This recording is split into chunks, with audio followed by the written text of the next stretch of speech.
It was winter, 1998, far up in the Barents Sea. Our rescue ship held position over a dark patch of water where the Navy said a submarine had gone silent. I was on duty in the sonar room, a small space deep inside the ship. The metal around us stayed cold enough to sting the hands, and the air carried a mix of diesel and warm wires from the console. The chart showed one number again and again, 240 meters. That was the depth where the submarine had settled. Not crushed, not broken apart, just lying there. A little after midnight, the first sound reached us. A single tap. It rose up through our own hull like someone knocking on a door from below. I leaned closer to the screen. The ship barely moved in the slow swell, and for a moment everything felt still.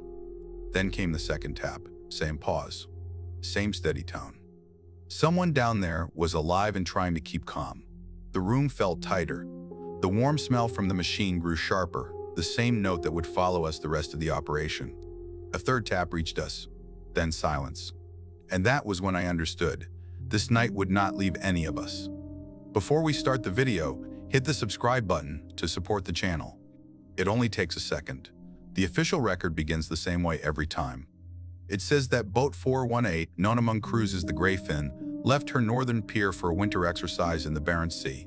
The date is written in plain ink.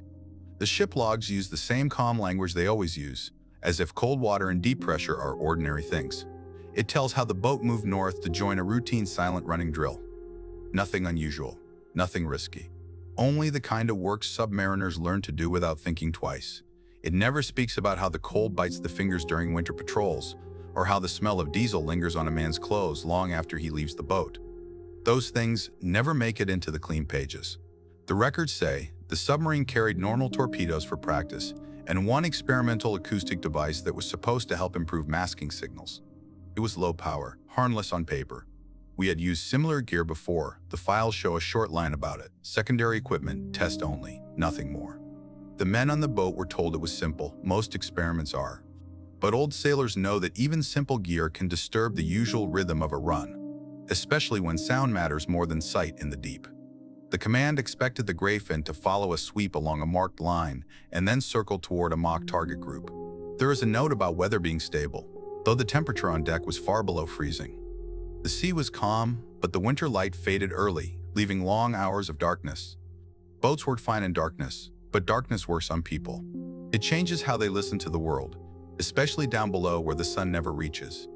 The record marched the boat at a reported depth of about 210 meters when the first trouble appeared. Those numbers sit there in the file like they are carved in stone. 210, safe water. Good margin left. It never once mentions that later checks showed the depth sensor had been drifting. The men thought they were clear. They were not. The seabed there drops fast, one of those hidden slopes you only learn about if you serve long enough. The corrected depth, the real one, was closer to 240 meters. A small difference on paper, a life-changing one when you sit inside steel. Then comes the line that always hits hard. Loss of communication at 0120. That is how the report phrases it. No emotion, no voice behind it. In reality, men on the surface tried the usual channels, switching frequencies, calling again and again. They heard nothing but a low static that seemed to pulse at an odd rhythm. They wrote down the time, circled it, and sent a message up the chain. The delay after that is something the record softens.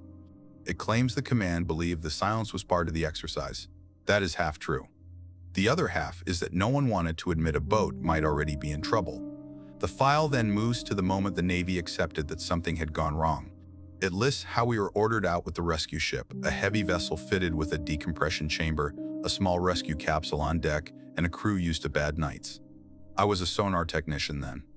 I remember reading the brief handed out on deck, the paper stiff from the cold. The smell of diesel hung in the air. Steel under my boots felt like ice. The record does not say any of that. It only says, rescue team departed at 0340. When the ship reached the area, we lowered a locator and swept the seafloor. We found the Greyfin lying upright, bow slightly dipped, about 240 meters down. The hull shape looked whole. The rescue team reported no sign of fire or breakup. Crew likely alive, the file says. That line is written with such calm that it almost hides the weight behind it. Men trapped in a steel shell with their air running out.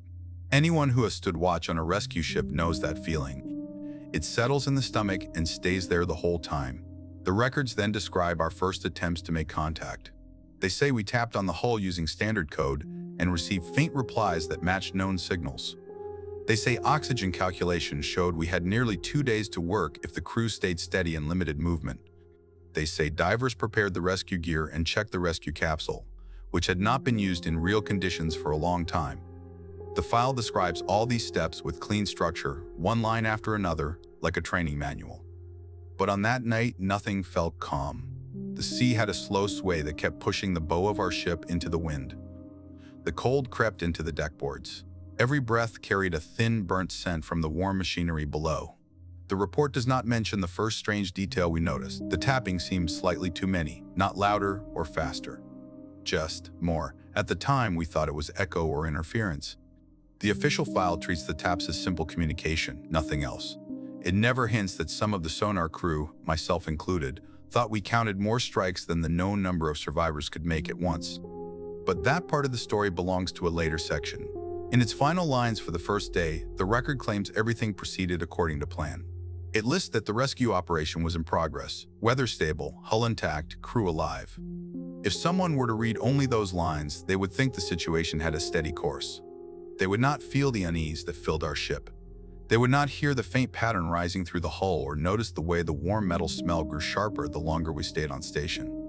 But that is how official records speak. Plain, clean, never showing the things that matter most. The longer I stayed with the files, the more I understood that the neat words hid holes big enough to swallow the truth. The official pages showed a clean story, but the real story lived in the parts left blank, or the lines crossed out so lightly that you could still see the shape of what once stood there. Anyone who worked rescue in those days knew this pattern. Command wanted answers that looked sharp and simple. The sea rarely gave those. One of the first gaps lay in the minutes after the Greyfin went silent. The record shows a flat line of radio attempts and nothing more. But the early handwritten notes, the ones kept in the back pockets of the watchmen, mention a short burst of static that rose and dipped in a slow rhythm. They wrote down the time, circled it, then crossed out the circle during the later rewrite. I saw one of those drafts years later during a quiet review. The ink had faded, but the marks were still clear. At the time, no one wanted to chase strange sounds. They wanted a simple explanation, and silence was easier to explain than anything else. Another gap sits in the chart data. The first location marked put the boat near an old test range once used for cable trials during the early Cold War years. That spot was known for its steep drop and old debris. In the final file, this mark is shifted a few hundred meters north, onto cleaner seabed. The explanation given is corrected navigation. But the men who worked mapping in those years told me later that the corrected mark did not match any known reference. When I asked one of them about it, he only rubbed his hands, breathed out slow, and said, "Some places on the chart were never meant to stay where they were drawn." The experimental acoustic device is another strange piece of the puzzle. The final record treats it like a minor tool, hardly worth a mention. But the early drafts gave several lines to it. They spoke of its ability to send a low repeating tone meant to mask the sound of the boat. They also noted that it recorded as well as transmitted, which made it sensitive to low-frequency noise on the seabed. That part vanished in the clean version. When I asked an older engineer whether the device could have confused the crew's depth readings, he paused for a long moment before saying, "It could make everything feel a little off, enough to shift you by a few meters. Maybe more." Then he shook his head and stopped talking. There is also the question of what the first diving team saw when they went down. The official report says visibility was low and the hull looked intact. That part is true enough. But I later heard from one of the divers, the same man who would give a full testimony much later, that something about the mud around the submarine bothered him. He said it looked disturbed in a long, narrow shape under the hull, almost like something had moved there recently. He wrote that in his first statement. It did not survive into the final file. His polished version says only normal seabed conditions. Inside the submarine, the young officer gave his own early notes right after rescue. Those notes were short and shook with cold, but you could see the truth in the simple lines. He wrote that during the last hours before they launched the escape capsule, the men kept hearing a faint tapping that did not match the rescue rhythm. He described it as slow, steady, always with the same pause. In the final report, this entire detail is replaced with a line saying, "No significant internal sounds reported." You do not have to be an expert to know that one of those versions is closer to the truth. The air readings inside the submarine were another point that never lined up right.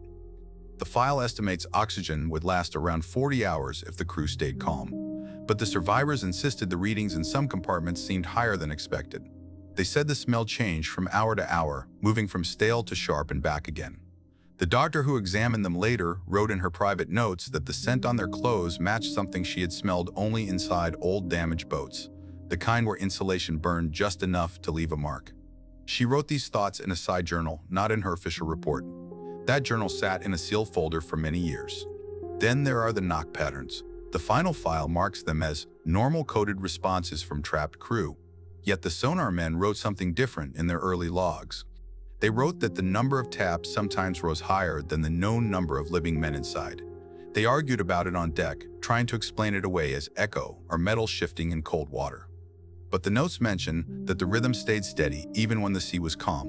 One man wrote a short line, "Feels like more hands than there should be." His line did not survive the rewrite. Even the timeline of the crew's final hours carries confusion. The official version claims the signals weakened in a pattern that matched falling oxygen, and that after a certain hour, there was no more movement inside the boat.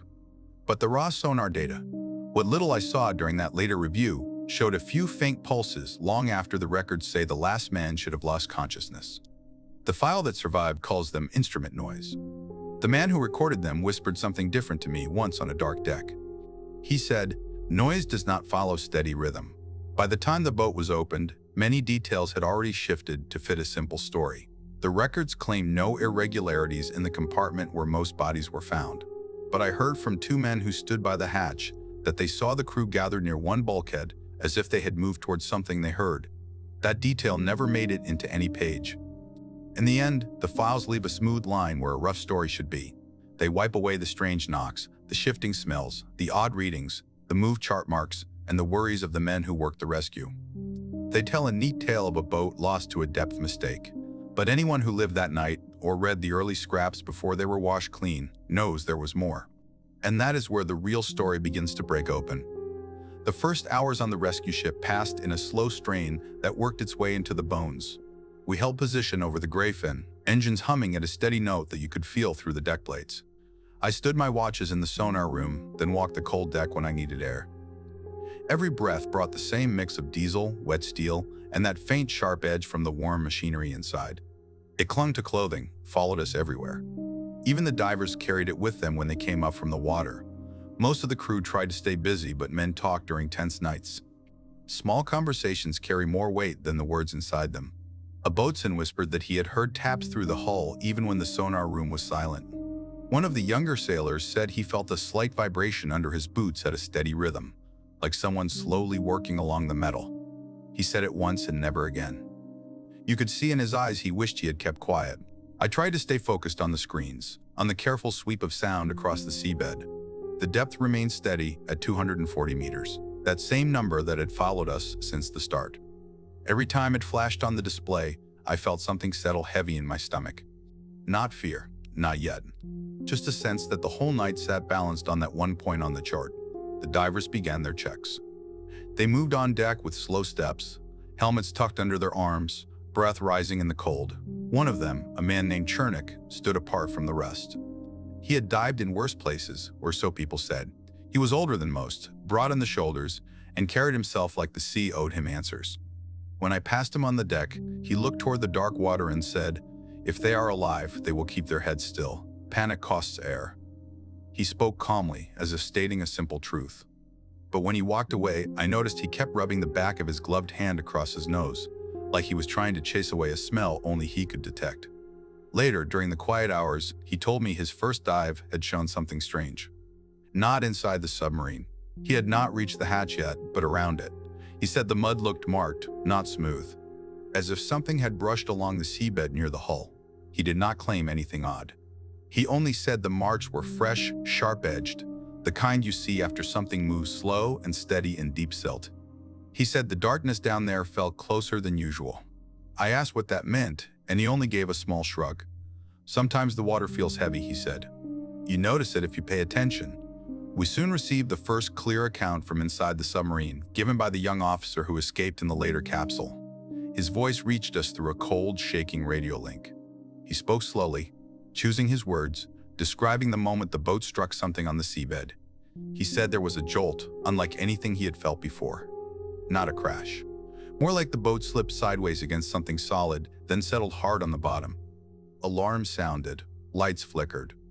The smell changed at once, growing thicker, full of stale air and hot wires. When they sealed the forward compartment, they knew some men had not made it, but most were alive. That truth carried them through the first hours. He said the captain kept the crew calm by giving small tasks, one after another, checking valves, moving equipment, writing short notes on oxygen levels. They stored the remaining candles, planning to use them only when needed. The men tried to stay still and quiet, breathing slow to save air. The officer said the hardest part was the silence. In a submarine, sound is life. With the engines dead, with the sea pressing in from every side, they could hear their own breathing and the slow creak of metal. He said the creak grew sharper as time passed, almost like it carried a pulse. The first knot from us reached them about an hour later. The reply came quick and clear, and we took it as a good sign. But the officer said something else happened not long after. A different tapping. Softer. Not from our side. It moved along the hull in a slow line, keeping a steady pause between each tap. He said they listened in complete stillness, counting the spaces. No one wanted to say it out loud, but he felt the pattern was too calm for trapped men working by hand. Back on our ship, the stories began to layer on top of each other. Sailors talked about small things, odd vibrations in the floor plate, weak pulses coming through the railings. The sonar team logged taps that did not match ours or the crew's known signals. At first, we noted these as possible echoes. Metal in cold water can do strange things. But the more we listened, the more the pattern settled into a slow, repeating rhythm that did not change with current or weather. I remember staring at the sonar trace, watching a faint rise near the same depth marker. Always 240 meters. Always the same soft climb of sound. The tension grew with every hour. No one said it, but every man understood the weight of the clock. We had air estimates. We had timelines. We knew exactly how long men could stay calm before fear worked its way into their breathing. And yet, despite everything, the taps kept coming steady. They did not speed up. They did not fall apart. They sounded like someone waiting with quiet patience. The smell around the dive gear began to shift too.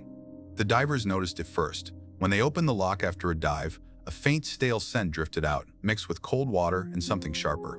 It reminded me of the trapped air smell inside old training submarines that had been sealed for months. No one should smell that on a rescue ship before any hatch has even been touched. By that point, even the most level-headed men started watching the sea with a different kind of silence. They kept looking at the dark water, waiting for something none of us could name. You could feel that the story of the Greyfin had begun to pull us in, one detail at a time. The normal rules of rescue work still held, but beneath them, small pieces of unease had started to show. Not fear, not yet. Just the first signs of something shifting. And those first stories, shared in low voices on a frozen deck, were only the beginning of what the sea would force us to face.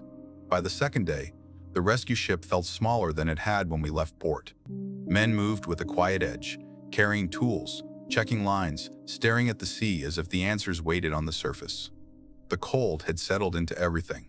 Rails, ropes, metal plates, and each breath carried that same mix of diesel, wet steel, and the sharp, warm scent drifting up from the machinery below. It seemed stronger now, almost out of place in the open air. Some men wiped their gloves across their noses as if trying to chase it away. The tapping from below continued with a steady rhythm that did not change with the weather. It rose through the hull at the same slow pace every time. When I listened to it, I kept thinking of the young officer's words. He had said the same pattern moved along their hull inside the dark. Now we heard it through our own steel at nearly the same intervals. It felt like two stories beginning to join, one above the surface and one far below. We tried to stay focused on what we could prove. The sonar log showed faint signals that did not match rescue taps or simple echoes. At first, we wrote them down as structural noise from the submarine's damaged sections.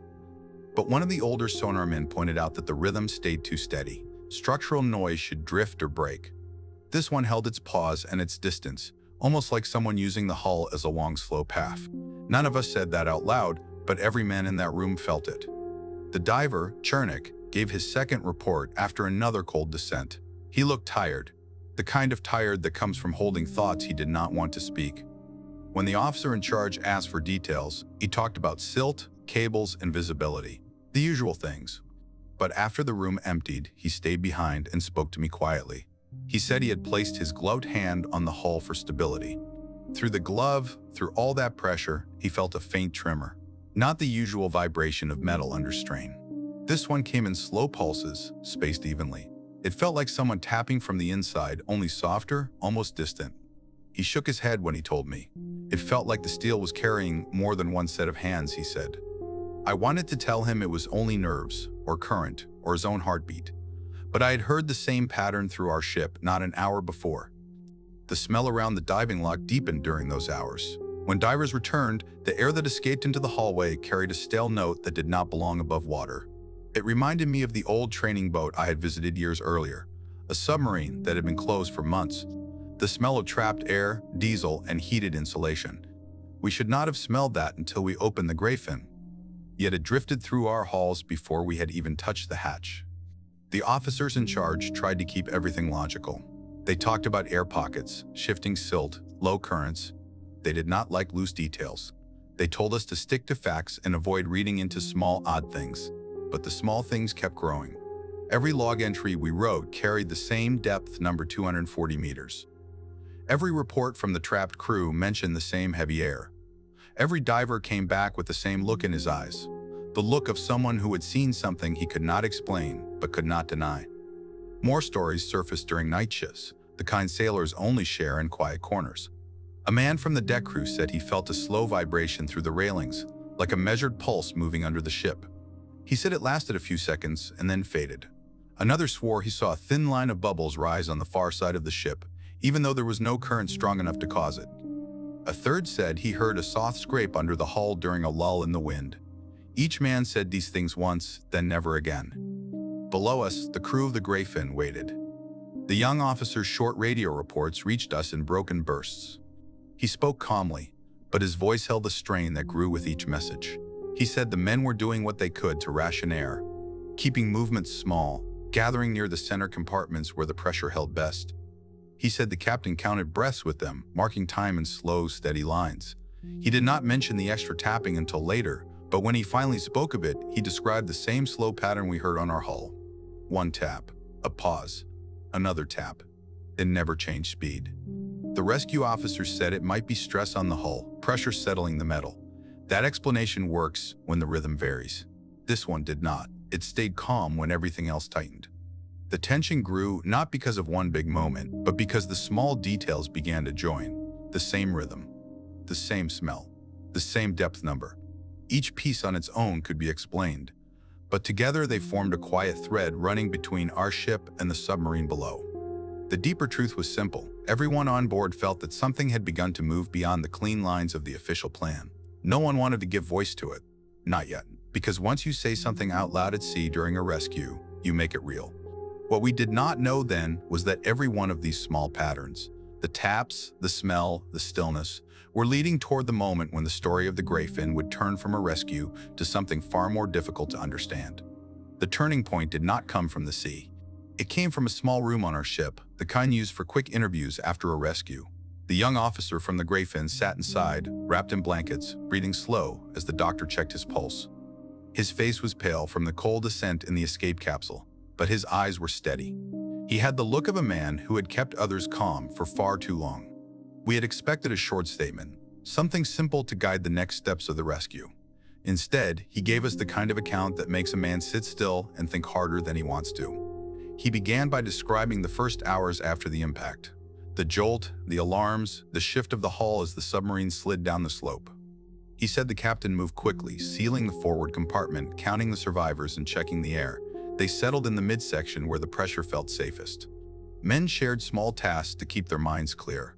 Every action inside that sealed boat carried weight, because every movement used air they could not replace. But then he lowered his voice and spoke of something that had started almost at once. Something he did not mention in his first short message to us. He said the crew heard two sets of taps. One they recognized as ours, sharp, confident, steady. The other one was softer, slower. It moved along the hull in a way that did not follow their structure maps. It would begin near the bow, pause, then return near the stern. A measured walk, he called it. Always the same pause between each tap. The crew thought it might be us at first. Then they realized the timing did not match, and something else was wrong. The taps did not wait for their replies. They came on their own, as if they followed a rhythm independent of our signals. The officer paused there. He kept his eyes on the table, hands still under the blanket. He said the men tried to ignore it during the first hours. They needed to stay calm. But as the air thickened and the smell grew sharper, the tapping kept repeating, moving across the metal in a slow pattern. He remembered one enlisted man pressing his ear to the hull and saying he felt the steel vibrate with each tap.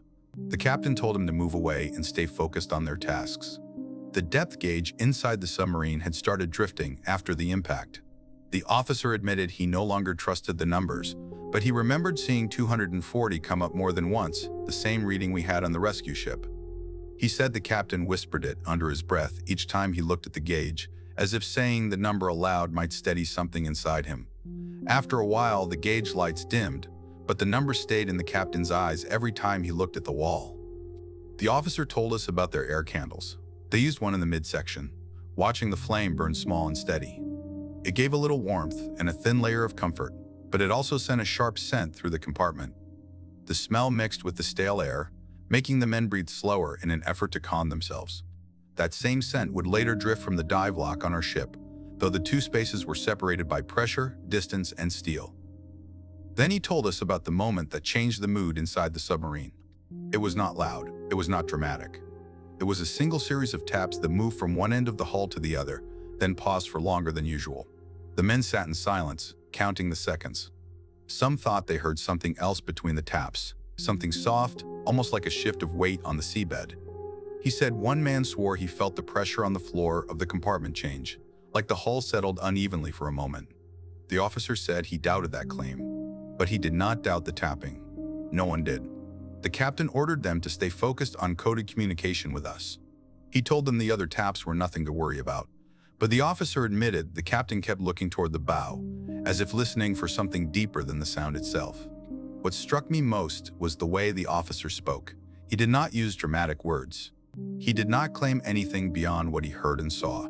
He described the taps as calm, steady, and certain, too certain for men under pressure. When he finished his first long statement, he looked down at his hands and said, "We believed every man still alive could be saved. But those taps, they did not belong to any of us."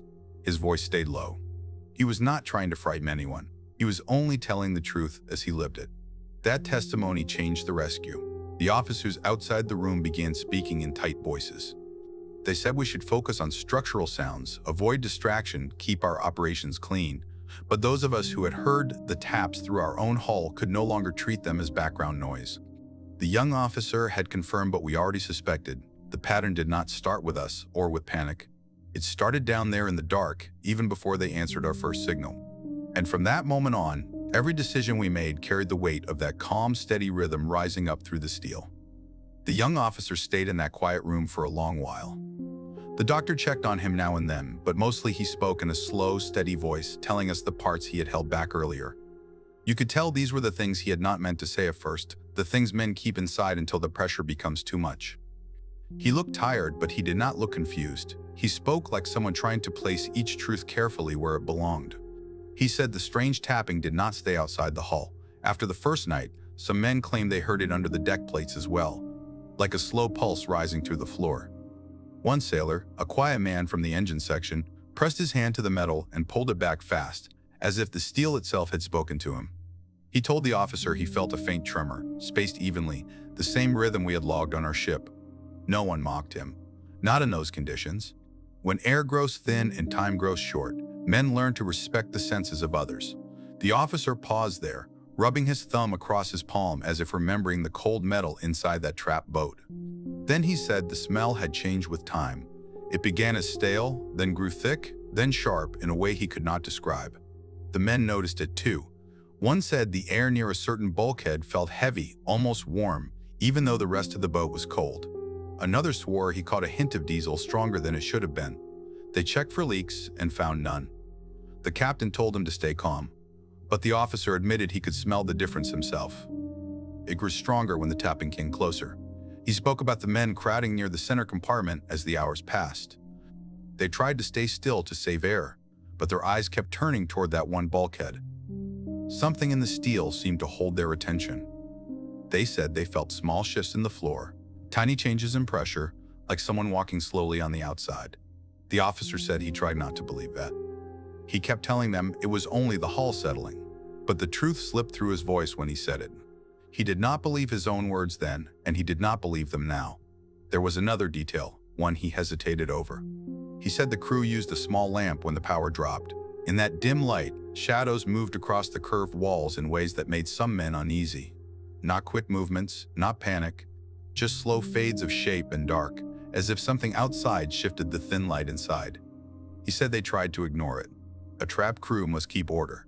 But the men began whispering about the tapping coming from more places than before, as if it circled the hull at a pace that did not match human effort. Then he came to the moment before they launched the escape capsule. It was quiet in the submarine, more quiet than he had ever known. They had chosen who would go. The captain insisted the younger ones leave first. The officer said the men gathered by that bulkhead again, as if listening for something. The tapping came once more, slow, steady. He counted the pauses. They were exact, too exact. As they entered the capsule, he heard a final series of taps. Not from the crew behind him, they were silent, saving air. Not from our rescue team, we were above, waiting. These taps were softer, and they moved upward along the hull, almost following the path of the rising capsule. He did not want to admit it then, but he admitted it now, in that small room. He said he felt them through his boots, even as the hatch sealed. He did not call it strange. He did not try to explain it. He simply said, "Those taps were not ours." That quiet line settled over every man in the room. It was not fear that followed. It was the understanding that the story of the Greyfin had shifted, and nothing that came after would fit inside the clean edges of the official record. The night the rescue reached its breaking point began without warning. The sky had cleared a little, the wind settled, and for a moment the sea felt almost gentle. We took that as a good sign. We believed the calmer water would help the divers reach the Greyfin's hatch and set the rescue chamber. After the officer's testimony, every man on our ship felt the pressure of time in a new way. We knew the crew below still breathed. We knew the hours were running thin. We also knew those taps were becoming part of every choice we made. Around late evening, the ship settled into position again over the same point on the chart. The depth marker flashed its usual number, 240 meters, steady as a heartbeat. That number had followed us for so long that it no longer felt like data. It felt like a wall we could not cross, no matter how hard we worked. The sonar room carried a sharper scent than earlier, the same mix of diesel and warm metal rising from the machines. It clung to my hands, even after I wiped them on my sleeves. The divers prepared for their descent. Chernik checked his suit slowly, as if confirming each piece would stay with him under the pressure. He moved with the same heavy calm he always carried, but I could see something in his eyes that night, a trace of strain that had not been there on the first day. When he tightened the loop on his harness, he paused and said to me, "If we hear anything down there, we keep working. Do not let them think we panic." It struck me that he used the word them, not you, not the crew, them. I did not ask who he meant. The rescue chamber hung ready over the water, swaying gently with each roll of the ship. The air on deck carried a sharp edge from the open lock, as if something old and trapped had drifted up for a moment. No one commented on it. The officers were too focused on the plan. We were to lower the chamber, guide it onto the submarine's hatch, and secure a tight seal. Once fixed, we could bring the trapped men out in small groups, starting with the compartment closest to the hatch. As the divers dropped into the black water, the ship's lights cut out after a few seconds, swallowed by the deep. The sea at night always feels larger than during the day, but that night it felt endless. The radio crackled as Chernik began his descent, each short breath mixing with the soft vibration of his suit. The cables creaked under tension. The rescue chamber swung lower, then steadied as the winch locked. Back in the sonar room, I watched the descent numbers. 90 meters, 110, 160. Each drop carried a faint pulse in the background noise. I told myself it was nothing more than the water pushing against the chamber, but the pulses were too steady, too familiar, the same spaced rhythm we had heard through our own hull. It rose and fell with a depth as if following the divers downward. When Chernik reached the seabed, the radio picked up his breathing and the scratch of silt under his gloves. He moved along the Greyfin side, reporting each step. Hull intact. Silt thick on the bow. No shift. His voice stayed steady as he guided the chamber toward the hatch. The other diver moved beside him, checking the cables. The chamber drifted into view, landing a little off-center. They worked to correct the angle, pushing with slow, careful motions. Then, something happened that I still cannot explain. As they moved along the hull, their microphones caught a faint sound. Not loud, not sharp, just a soft tap, spaced with the same steady pause. It came from the far side of the submarine, the side facing the slope. Chernik stopped speaking for a moment, then said, "Hearing that? Not the rescue pattern." His breathing tightened. The other diver stayed silent for several seconds, then whispered, "It's moving." The officers in the room told them to stay focused, but every man listening leaned closer to the radio. The taps came again, this time in a long, slow run along the hull. Watching the sonar screen, I saw a thin rise in the low-frequency band, like a careful finger brushing across the steel. Chernik steadied himself and kept working. He checked the hatch and tried to attach the chamber, but something kept him from lining it up. The hatch seemed tilted, as if the submarine had shifted in the mud. He tried again. The chamber slipped a little. He tried a third time, slower, pushing from the base, guiding the heavy frame by feel. Again, it refused to seat. That was when the sea changed. The ship above us lurched, just slightly, as if pushed by a slow swell. The deck crew braced themselves. A thin tremor moved up through the floor plates, rising into the rails. I felt it through my hands. Not a wave. Not the usual motion. A steady pulse, the same timing as the tapping below. The men near me looked up at the ceiling as if the sound were coming from inside the ship. Down below, the divers felt it too. Chernik said, "Pressure shift around the hull." His voice carried strain now. The other divers' breathing grew faster. The radio picked up a scrape on the metal, then another. Chernik whispered, "Something is dragging along the slope." Slow. Under the hull. He said it like a man reporting weather calm, measured, but I could hear the truth in his tone. The officers told him to hold position, but he said the seabed was shifting under his boots.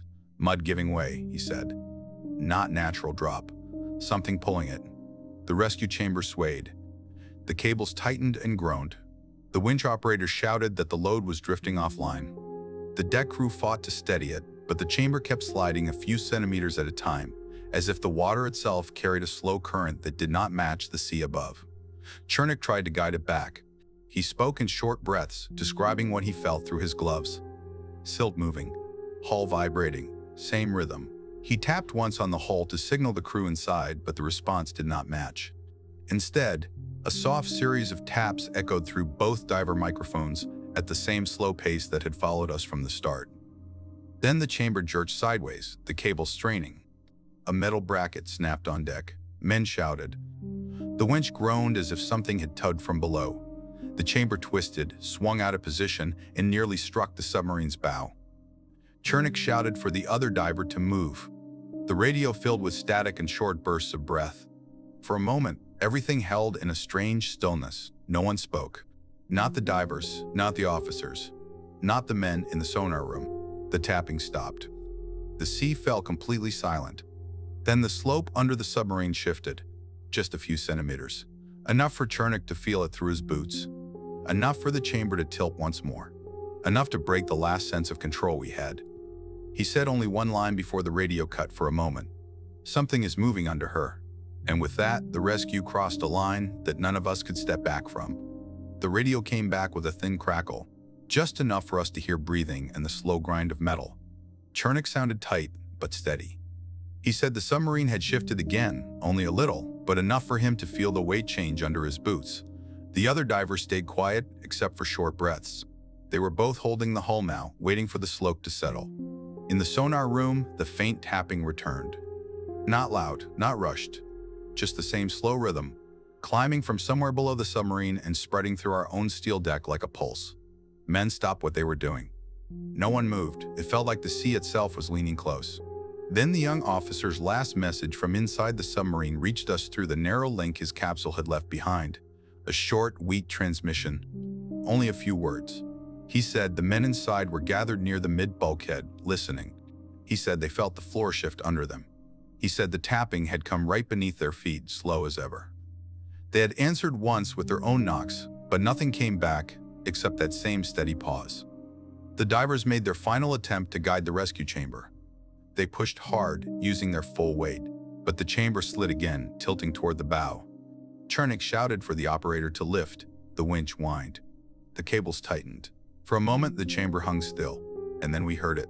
A soft line of taps running the full length of the submarine's hull, one after another, each spaced with perfect patience. It moved from the stern to the bow, paused, then tapped once more right under the rescue chamber. The divers froze. The sonar trace rose in a clean curve. The deck under my boots gave the faintest tremble. Inside the submarine, the officer had said the men were alive. Every one of them. They were waiting. But after that final run of taps, the inside of the boat went silent.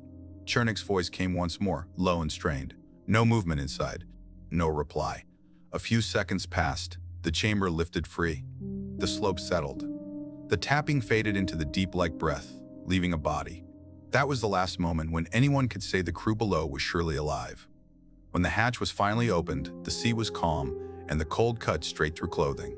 The rescue chamber sat silent on deck, dripping steady lines of water. No one spoke as the divers stepped back, their faces set in that flat look men wear when they already know the truth. Inside the Greyfin, the air was heavy, stale, and sharp, with the same scent that had followed us for days. The compartment held all the men who stayed behind. They had gathered near the mid-bulkhead, just as the officer said. Some sat with their backs against the curved wall. Others lay close, as if they had drifted toward the same point in the dark. Their hands showed no signs of panic. Their bodies told no story of struggle. It looked as though they had waited until the last moment, trusting the rescue would come. The doctor wrote her notes in a low voice. She checked the positions, the faces, the calm stillness in each man. She paused at the bulkhead where they had gathered. She touched the metal, then stepped away without saying why. Later, in private, she told me the steel felt faintly warm in a way that made no sense at that depth. The officers kept the debrief narrow. They asked for timings, steps, valve checks, equipment details. Whenever someone mentioned the tapping, they cut the line of questions. Whenever the smell came up, they moved on. They wanted a clean ending, a straight path from accident to loss. But the real story had too many edges. Chernik gave his last statement with a tired calm. He said the hull felt alive with small pulses near the end. He said the seabed below the submarine moved in slow shifts that did not follow the current. They asked him to focus only on what he saw, not what he felt. He nodded, but he did not change his words. The young officer spoke softly when he learned the truth. He did not cry. He only sat with his hands still, the same way he had sat in the capsule. He said the captain believed rescue would reach them. He believed it too. And he said the last taps they heard did not match any man on that boat. By morning, the sealed folders were already being prepared, pages sorted, lines trimmed, details shaped. The official ending formed quietly, without the weight of what we had heard or smelled or felt. Some things survived in private notes. Most did not. But every man on that ship knew the same simple truth that no report could hide. The Greyfin's crew stayed alive far longer than the records admit, and their final hours carried a calm that did not belong to the kind of fear we understand.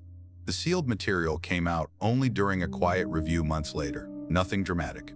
Just a gray folder placed on a metal table, its edges worn from being handled by too many careful hands. I opened it expecting numbers and schedules. Instead, I found pieces that never made it into the clean version of the story. The raw acoustic data was the first thing. Long strips of low-frequency traces, each marked with depth. The taps did not stop when the records claimed the crew was gone. They kept going for several hours, spaced in the same slow rhythm, rising faintly from the seabed. Not strong, not confused, just steady, like someone following a pattern they had followed all along.